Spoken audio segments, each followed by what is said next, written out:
or WMOM. And in the studio, Lieutenant Scot Latimer, Ludington Fire Department. Appreciate you coming in today. Thanks for being here. Thanks. Yeah, absolutely. Let's talk about it's National Fire Prevention Week, and talking with Chief Henderson, I said, hey, let's highlight some of our men and women of the fire departments here in the area. And so we thank you for coming in, and we thank you as well.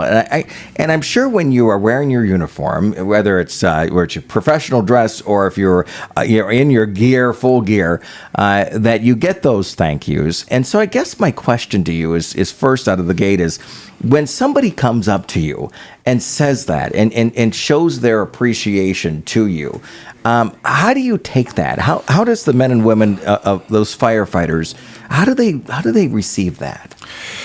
I think they feel great about being thanked and stuff. For us, it's I guess I would put it that I feel personally, for me, I feel like if you say thank you, I say thank you, and then we just move on and keep doing our stuff. I think we're all very proud and goal-driven people, and we really appreciate you coming up and thanking us every once in a while. So, do you ever? And I know this might sound like a somewhat of a strange question, but when you are fighting that fire, based on all of those people that do come up to you and show that appreciation, does that kind of drive you further that, hey, we've got to save this person's lives and their belongings? Does it kind of fit together a little bit? It does, because you made a difference, right? They had a very bad day. That's the worst day they could ever imagine, and we come in there and we have to have our best day, and we have to make them feel, and we do feel sympathy, sorry for what had happened, but yes, I mean, it's a rewarding deal every time you go to help somebody, and Well, let's talk about you and your career. Is it okay put you on the spot for a moment? I guess. All right, that's good. Take us through, how long have you been with the police? 16 years this November. Yeah. And there has to be a point where you say, yeah, this is my life. This is the fabric of who I am. Do you ever remember that moment at all? Well, when I first joined, we had a call, and I'll just I won't get into too many details, but we had a gentleman that fell quite a few feet into a basement. And then about 6 months later, I had just gotten an apartment. That was one of my very first calls, and I was going into fire school. And he came back to the station on one of our meeting nights and doesn't remember anything that happened. He remembers being there, but then he shouldn't have been walking into that fire station 6 months later from what we had gathered. So that's the kind of stuff that keeps you going, and then you're thinking, all right, this is pretty cool, you know. And there's the bad, and there's the good, there's all that stuff that happens, but that was where it was like, boom, had to be there. So and you didn't know he was going to be there. Just walked in that day. We had no idea. I didn't, anyways. I mean, maybe some of the other guys did back then, but I did not know. Emotional day for you? Yeah, yeah. Okay. It's like, that whole team, all that teamwork, the 13, 15 guys that were on that call all worked together for one great outcome. Yeah. So, we were talking with Chief Henderson yesterday, and he brought up a very important point was, out of the 900 calls on average, about 500 of them are medical related calls. That's correct. Yeah. Things that we as the general community, we don't think, okay, firefighter, out there on the medical side of it, but that is a true part of your life. Yeah, it's like he's absolutely correct. I mean, most of our calls are medical calls. We do run JAWS calls, and we obviously fire calls and good intent calls, stuff like that. But yes, medical takes up a lot of our time. We actually had, in the last few years, have created a squad night, so we'd have a medical guy and a helper on Sundays through Thursday nights, and then on the weekends we also have coverage for those. We don't stay at the station, but we answer those calls when they come in, just because of the volume that we have. So when somebody asks you, why do you do this? You probably have said the same thing over and over and over again. But I have to ask, why do you do this? It's rewarding. You're giving back to the community. We give back to the community so much, and we enjoy the smiles and the kids' faces, and and just making a difference here. So there's several answers that I could throw out there, but that's the most important thing. Yeah. So. And I think you bring up a very good point. It's not just rushing into a fire, being on there. It's events like tonight. You've got the open house that takes place 7 p.m. I believe. 7 to 9. We have the bounce house will be set up. We have firemen. If the weather's decent, we'll spray some water.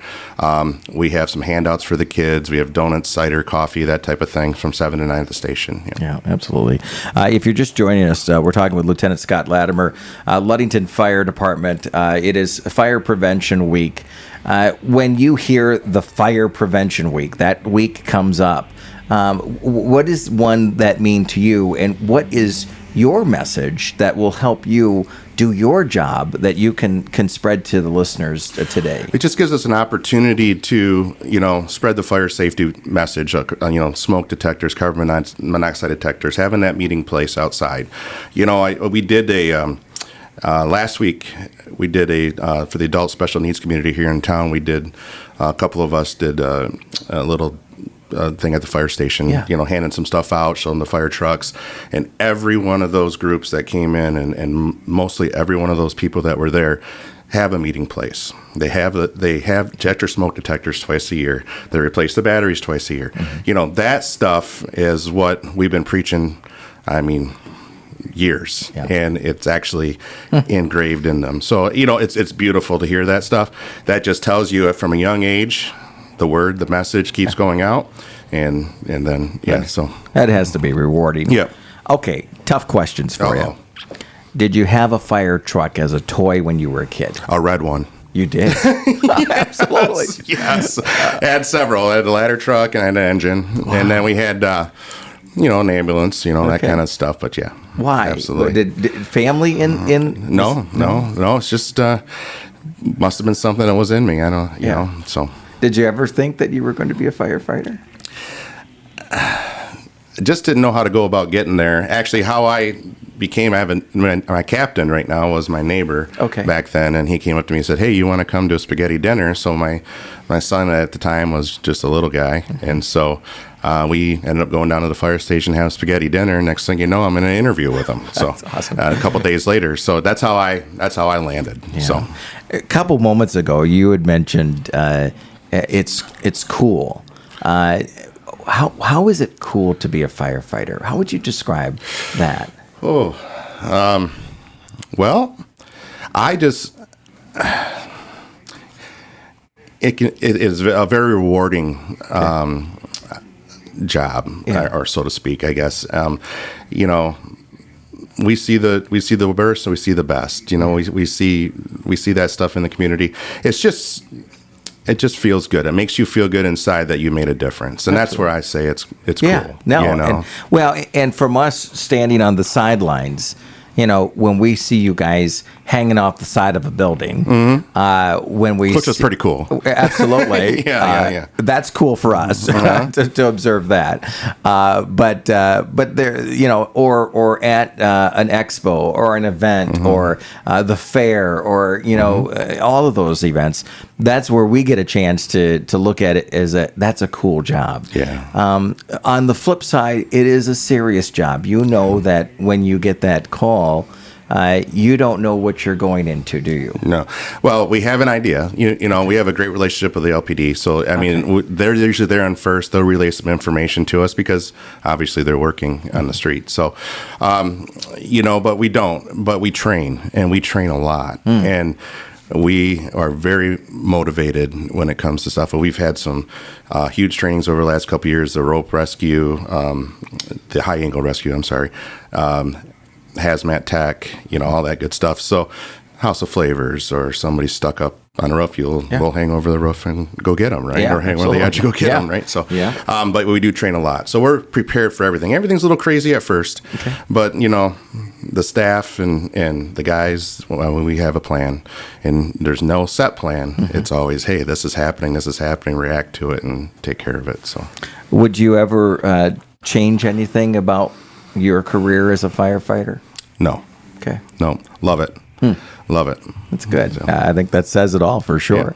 Last two questions before we let you go, and we appreciate you coming in. Thank you. Thanks for having me. Yeah, we want Fire Prevention Week to be where we get a chance to connect one-on-one with our firefighters. What would be your message to the community this morning, in any angle that you wanted, from a support to Fire Prevention Week related, or just you personally? What's your message to them this morning? And the second part of my question is, what would be your message to somebody that might be interested, might be, they played with fire trucks when they were a kid, but now they might be able to have that opportunity to be a firefighter? Well, the community, I would say thank you for your support. We work hard every day. We train every day. We run calls every day, and we really appreciate your support. And it means a lot to us, and it keeps us motivated and keeps us moving. That's cool. Okay. Absolutely. And, on the other end of it, if you want to be a fireman, if you think that's something that you want to do, come on down, talk to us. We're there quite a bit, actually, or stop down to the city hall and grab an application, or I think you can get it online too. Okay. And then we'll come in, you'll meet with 3-4 of us, and we'll just have a chat, ask some questions, you ask us questions, and you'll see if it's a fit. Yeah. Absolutely. So that's pretty simple program. And you got to be ready to wear, how heavy are these suits? So, I'll let you try one on tonight if you want. There you go. But I think when you put your gear on and you put your air pack on and stuff, you're about 65 pounds. Okay, so it's not 50, 60 pounds. Yeah, that's not as bad. Okay. You wear it for a few hours. Okay, that's a bad thing. Yeah. Absolutely. Yeah. The adrenaline wears off, and then... for sure. Yeah. Well, and that's a perfect example of how we, as just a general community, we don't understand what's in your, when you're in your shoes, but there's the respect of, and the thank you for all that you do. And that's pretty powerful. We're going to be there broadcasting live tonight. Oh, cool. Starts at 7:00, right? Okay. Yep. We'll be there at about 6:00 to start telling people about it. It is a free event. Absolutely, 100% free. Like I said, we have handouts for the kids. The kids, weather permitting, will spray some water. We've got coffee, donuts, cider. Meet all 24 of us firemen. That's cool. And we'll answer any questions and walk you through. Check out the new fire truck. Yeah, it's red, by the way. Okay, that's good. Yeah. That's awesome. Yeah. Lieutenant, a little inside joke. Yeah, I appreciate it. Have you ever? Do you know why they're red? Have you ever found out at all? I really never even researched it. We're going to have to research that. I think we'll do that. And we'll talk about tonight. Yeah, that would be cool. I like that idea. Right. Lieutenant Scot Latimer with the Ludington Fire Department. We appreciate you, and this is part of our series. We're gonna bring somebody else in tomorrow. I don't know who. Do you know who's going to be on with us? Firefighter Hayner. Okay, all right. So now they have to meet your expectations. Well, I'll have a talk with them today. Okay, so, there you go. Absolutely.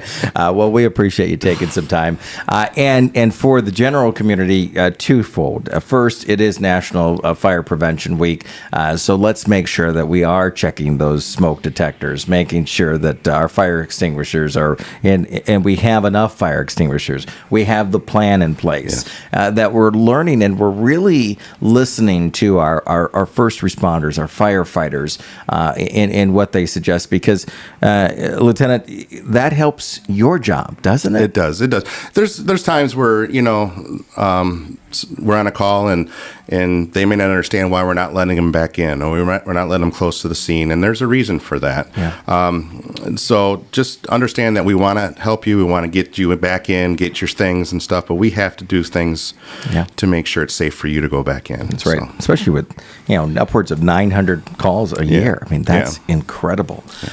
We want to see you tonight. Open house, Ludington Fire Department, and in the second part of that is just, making sure that we thank a firefighter. I think that's, having that a goal out there, I think is so important. So we appreciate you. Thank you. Thank you. It is just after 8 o'clock here on 102.7